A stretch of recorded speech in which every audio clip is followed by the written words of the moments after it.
And I was pleading for them to stop pushing on my abdomen because it was hurting so severely. Well, my hemoglobin dropped twice, and my lowest hemoglobin was 4, like I said. So they had replaced me enough to, like, I don't know, 7 or 8 range, and then it dropped once. So they ordered 2 units of blood to be given to me, and then it dropped again several hours later.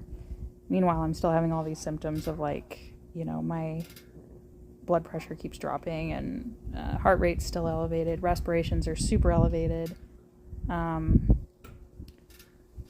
and pain's severe, bruising's increasing, my belly is huge, my belly hurts, I'm having a very hard time breathing. I kept saying, feels like I can't expand my lungs all the way, like I have very short upper lobe only use of my lungs, and none of that triggered alarm bells for them. And I would even say, I need to lay flat in order to breathe, which is not a good sign. Nobody ever needs to lay flat to breathe.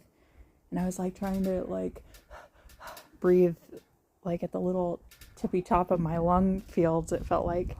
Well, I had so much fluid given to me and also a mass transfusion, and so that causes severe swelling in your body. So my body was huge. I was at least 100 pounds heavier after having my baby.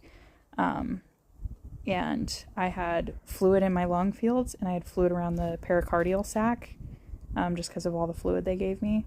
They finally CT'd me after the second hemoglobin drop, and that's when they saw severe hemorrhage still in my abdomen and damage to my uterus. So then they came in and told me, you have to have an emergent hysterectomy, which I didn't want them to do. I was asking them if they could re-embolize me, fix the damage, sew it all together, even if I didn't have the ability to have kids anymore. I didn't want to lose my uterus.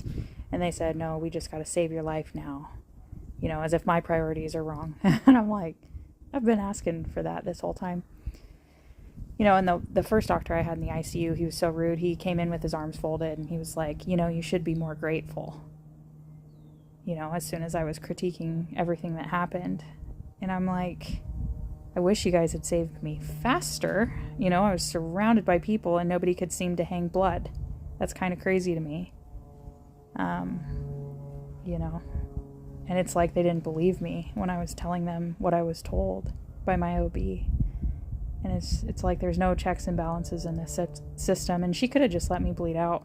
She had the power to just let me die. And, her mistakes would be covered up.